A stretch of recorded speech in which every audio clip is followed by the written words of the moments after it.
Graça e paz a todos.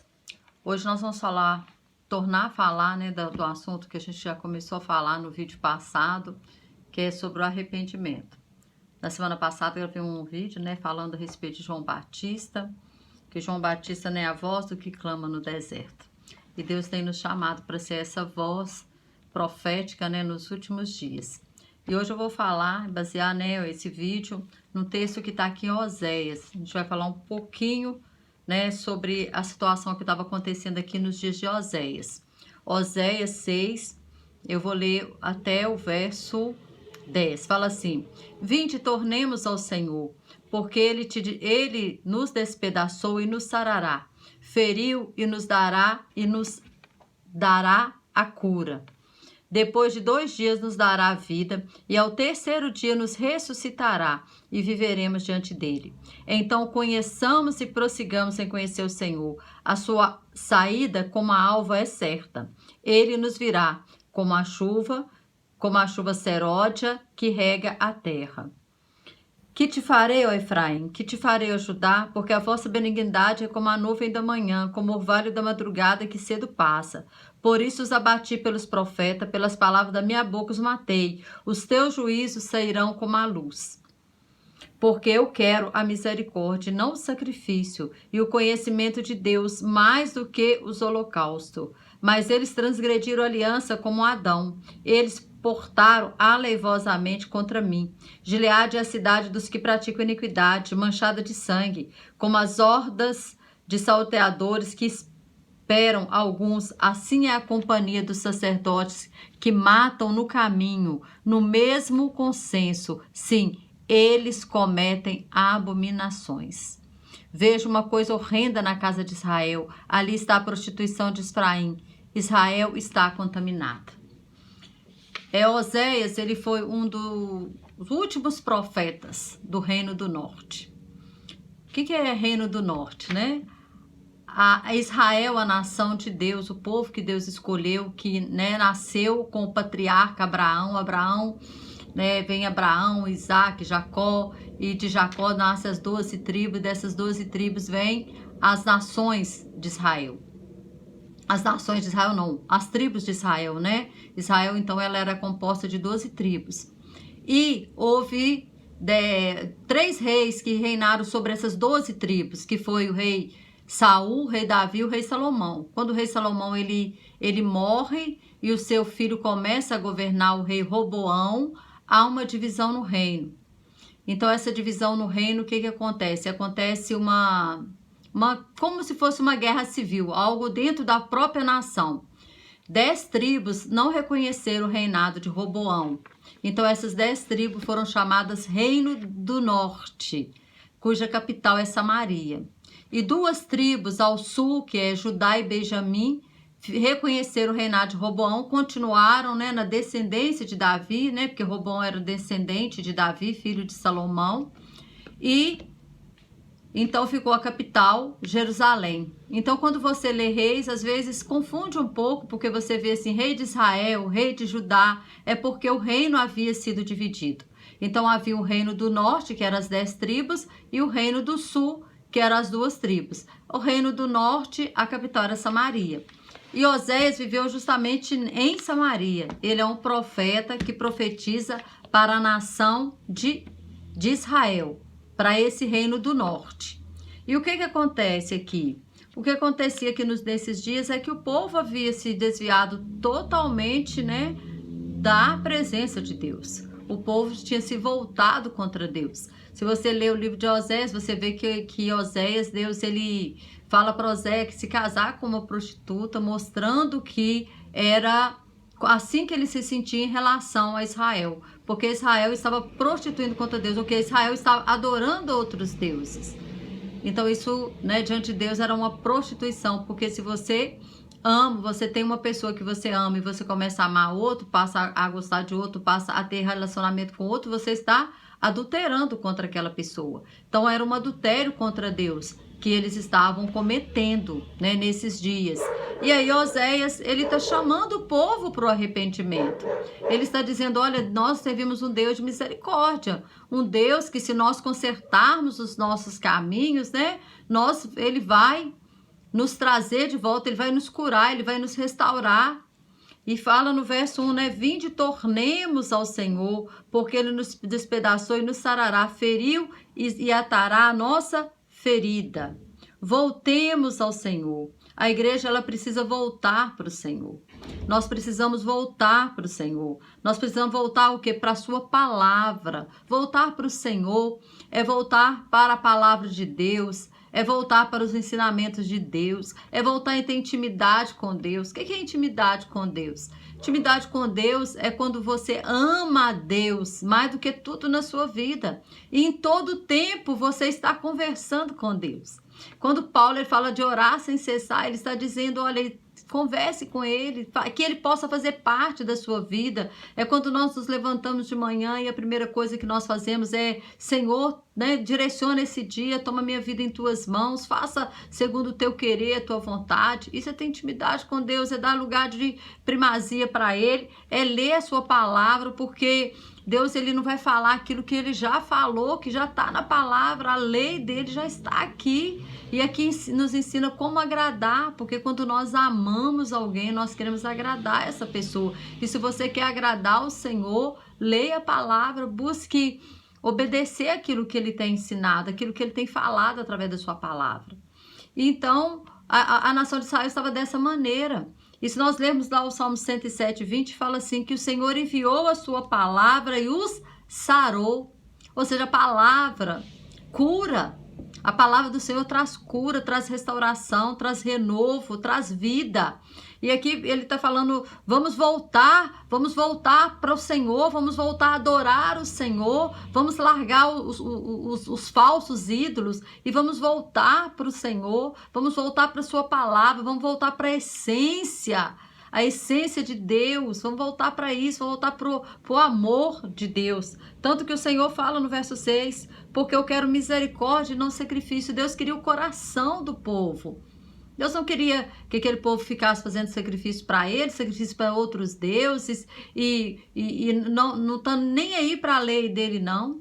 Às vezes as pessoas são assim. Às vezes nós somos assim, né? O mundo em geral é assim, vai na igreja no domingo e o restante da semana coloca Deus de lado. Não, isso não faz parte da minha vida. Aquela nação estava assim. Alguns ofereciam algum sacrifício, mas não havia nenhuma misericórdia no seu coração. Não havia a essência de Deus na sua vida, que é o amor, que é a misericórdia, que é a bondade, que é a fidelidade. Nada disso havia no coração deles.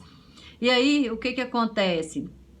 Se nós lemos também o Salmo 119, 11, Davi ele fala, né? Guardei a tua palavra no meu coração para não pecar contra ti. Ou seja, a palavra é um antídoto contra o pecado. Ela nos mantém o que? Longe do pecado. Ela é um antídoto, né? Contra as feridas. O que são feridas? Aqui o Senhor fala assim, que ele fez a ferida e ele ligará. Mas o que é essa ferida? Ferida em nós hoje são os nossos votos quebrados, é a falta de compromisso com Deus, é a falta de compromisso com a palavra de Deus, é a falta mesmo de reverência. O que é reverência? Reverenciar é dar o primeiro lugar. Então tudo isso tem nos afastado essa geração de Deus. Mas Deus ele tem usado, né? Quer nos usar, quer usar essa igreja da última hora como uma voz profética, como ele usou João Batista, como a voz do que clama no deserto, e o povo ia lá para ouvir João Batista, porque Deus havia silenciado 400 anos. E de repente aparece um profeta falando em nome do Senhor, todo mundo queria ouvir aquele profeta. E hoje, Deus precisa ouvir os verdadeiros profetas, Deus precisa ouvir a palavra genuína, Deus precisa ouvir essa palavra, sabe? Tem muita gente falando de muita coisa, mas Deus precisa, do povo precisa ouvir que tem que haver conserto de vida, que tem que haver mudança de vida. É isso que Deus está falando aqui com a nação de Israel através de Oséias. É isso que ele está falando, né? Aí no 3 fala assim, olha... Então conheçamos e prossigamos em conhecer o Senhor, assim como a saída, como a alva é certa. Ele nos virá como chuva serôdia que rega a terra. Irmãos, presta atenção, conheçamos e prossigamos em conhecer o Senhor.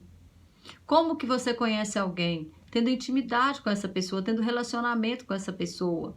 Como que eu vou conhecer Deus? Deus, ele se revela através da sua palavra. Ele se revelou através do amor dele, enviando seu filho para morrer na cruz do Calvário por nós. Ele já provou o amor dele por nós, né? Sendo nós ainda pecadores, ele enviou Jesus Cristo para morrer no nosso lugar. Então, ele já provou o amor dele por nós, mas nós não temos feito isso muitas vezes. E o Senhor está dizendo, olha, conheçamos o Senhor. Você conhece o Deus que você tem servido?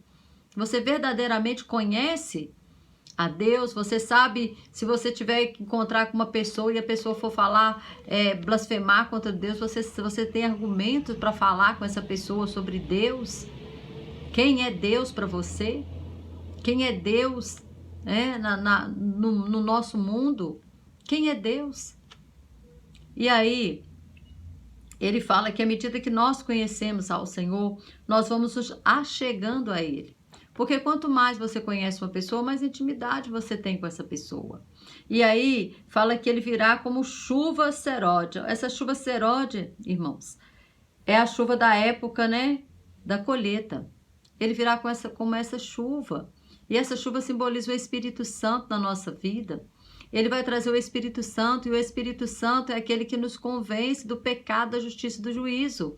E muitas das vezes não é um pecado grande, não é um pecado tão terrível, mas nós, enquanto estivermos nessa terra, precisamos lavar os nossos pés, como o Senhor falou com Pedro, né? Ali em João 13, quando ele lava os pés ali dos discípulos, e Pedro falou, não, o Senhor não vai lavar meus pés. Ele falou, olha, se eu não te lavar, tu não tem parte comigo. E ele fala, então lava todo o corpo. Ele fala, não, vós já estáis limpo pela palavra que vos tenho falado. É a palavra que nos limpa, é a palavra que nos purifica. É a palavra, através da palavra que nós vamos buscando cada dia mais a santificação. E aí, se nós buscarmos isso, é certo que o Espírito Santo virá sobre as nossas vidas como essa chuva que rega para que nós possamos dar muitos frutos, porque é a chuva da época da colheita, para que nós possamos colher frutos na nossa vida espiritual, na nossa vida emocional, na nossa vida financeira, na nossa vida ministerial, na nossa vida familiar, em todas as áreas da nossa vida. O Senhor, quando nós obedecemos, quando nós conhecemos o Senhor, a nossa vida, quando Jesus fala assim, eu vim para vos dar a vida e vida em abundância, a vida com abundância nessa terra, porque lá na glória, logicamente, a vida é com abundância, logicamente, não tem choro, não tem tristeza, não tem nada. Mas muitas vezes nós deixamos de viver a vida abundante do Senhor porque nós não conhecemos a palavra, porque nós não buscamos conhecer. Hoje nós temos livre acesso a essa palavra, mas nós muitas vezes não buscamos conhecer ao Senhor e nem a sua palavra. E aí viramos as costas como a nação de Israel fez. Deus tem falado, irmãos, Deus tem falado. Agora, como Jesus Cristo diz, aquele que tem ouvido, ouça o que o Espírito diz à igreja. Se você quiser ouvir, amém. Agora, se você não quiser, infelizmente, vai estar registrado nos céus que você ouviu. Então, Deus levantou o profeta Oséias para profetizar para aquele povo. Deus já sabia que o povo não ia obedecer? Ele sabia. Claro que Deus sabia. Deus sabe todas as coisas. Ele é onipotente. Ele sabe todas as coisas. Mas ele não é injusto. Ele falou, eles vão ter a oportunidade de ouvir. E eles vão ter a oportunidade de escolha. Eles vão ter a oportunidade, se eles vão escolher a me obedecer ou não, voltar para mim ou não.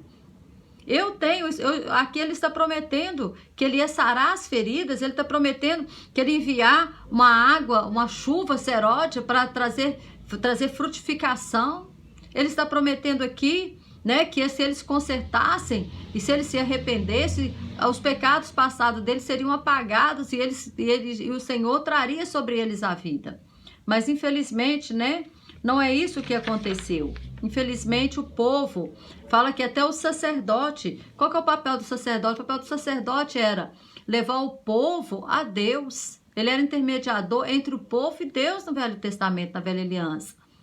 E hoje nós somos sacerdotes reais. Nós somos intermediadores. Nós temos que levar o pecador até o Senhor.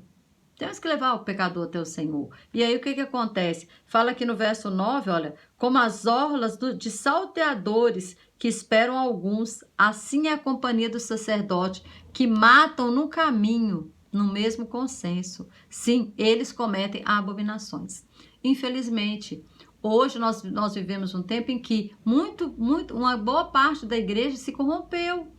Né, que se corrompeu, e aqui os sacerdotes, eles haviam se corrompido, eles estavam cometendo abominações, e até mesmo dentro do templo, se você lê Ezequiel 8, Deus leva Ezequiel em visão lá no templo e mostra para ele o que os sacerdotes estavam fazendo. Aqueles que tinham obrigação de ensinar o povo, o que eles estavam fazendo. Então, o Senhor, ele vai cobrar muito mais de nós que ensinamos, né, a palavra, do que aquele que não tem conhecimento algum. Mas nós temos obrigação de ensinar, né? A palavra de Deus fala que a quem muito é dado, muito será cobrado. Então nós temos que ter uma vida reta, uma vida de exemplo para que as pessoas possam se espelhar em nós e ver Jesus Cristo através das nossas vidas. Aí Jesus também ele falou, né? Ide, né? Em toda a nação, ensinando tudo que eu vos tenho ensinado, tudo que eu vos tenho ordenado. Se você tem aprendido, como que nós vamos ensinar se nós não aprendemos? Então eu preciso ensinar para estar aprendendo. Israel, né, ela estava desmoronando espiritualmente e moralmente. Porque um abismo chama outro abismo. Se a nossa vida espiritual não estiver bem, meu querido, as outras coisas não vão bem. Vai haver um desmoronamento no restante da nossa vida. Porque a nossa vida, nós somos um espírito, nós não somos alma e corpo, nós somos um espírito que temos uma alma e habitamos em um corpo. Então, em primeiro lugar, minha vida é espiritual. Se a minha vida espiritual não estiver bem, não adianta eu procurar uma cura somente para minha alma se o meu espírito ele não está bem. É a minha vida espiritual que tem que comandar todas as outras áreas. Nós vemos assim tantas palestras motivacionais, tantas palestras para nos ajudar, né, a sair de ansiedade, de estresse, de depressão. Amém, eu concordo plenamente. A gente tem que lutar contra isso sim, mas eu preciso estar bem espiritualmente, porque se eu estiver bem espiritualmente, essas coisas aí podem vir sobre a minha vida, porque na palavra de Deus fala que no mundo nós teremos aflições. Então nós estamos sujeitos a ter depressão, a ter qualquer outro tipo de situação. Mas quando nós temos um Deus e a certeza da nossa vida espiritual, nós vamos vencer todo e qualquer obstáculo. Porque é o que a palavra nos fala. E nós começamos a mentalizar essa palavra, a dar ordem para o nosso cérebro, porque o nosso cérebro, ele só vai nos devolver aquilo que nós damos para ele. Se você dá para ele, eu não sou ninguém, eu não posso nada, é isso que ele vai te retornar. Mas se você dá para ele a palavra de Deus, falando que você pode todas as coisas, mostrando quem você é, que você é filho, que você é herdeiro, que você é co-herdeiro, é isso que o seu cérebro também, ele vai trazer para você. Na hora que você for pensar assim, nossa, o mundo acabou, eu quero morrer, o seu cérebro vai trazer para você o quê? Você é filho, você é amado, você tem uma vida eterna pela frente. Por quê? Porque tá no seu cérebro, tá aí dentro. O que você der para ele, ele vai te devolver. Então nós precisamos dar a palavra. Nós temos que estar conectados com a palavra. Nós precisamos, mas só que tem um seguinte, não é só ler, não. É estudar, é aprender, e é outra coisa, é praticar. É praticar. Porque às vezes eu conheço pessoas que já leram a Bíblia inteira e que não conhecem nada. Por quê? Porque leu mecanicamente. Estava fazendo a leitura, mas a mente dele estava lá em outro lugar. Então nós temos que saber que é um momento que você tira para você e Deus, que você tem que deixar o Espírito Santo trazer a palavra revelada ao teu coração. O Espírito Santo nos revela isso. Mas cada um chegará diante do Senhor. Cada um, né? Eu quero finalizar esse vídeo falando do Oséias 5, versículo 15, fala assim... O 5, se você voltar no 5, você vai ver a situação que estava Samaria. E sabe o que aconteceu com esse povo? Esse povo foi levado cativo. Oséias deve ter profetizou mais ou menos uns 10 anos antes desse cativeiro acontecer. Esse cativeiro está lá em 2 Reis, capítulo 17, você vai achar esse cativeiro. A Síria que era um império mundial na época, entrou no Reino do Norte, levou o povo todo cativo e deportou esse povo para toda parte do mundo. Aonde eles tinham uma colônia, eles mandaram o povo. E esse povo, ele não volta, não. O povo que é levado cativo depois do Reino do Sul, eles voltam. 70 anos depois de Cristo, o povo que foi levado cativo pela Babilônia, que é o Reino do Sul, Judá, eles voltam. Mas o Reino do Norte, Samaria, não volta, não. Eles não voltaram para a terra. Eles foram deportados. Então a terra foi destruída, a terra foi incendiada, o povo foi levado cativo para todas as outras nações e trouxeram-se povo de outros lugares para povoar aquele lugar que antes era o povo que morava ali, que era o povo do Reino do Norte.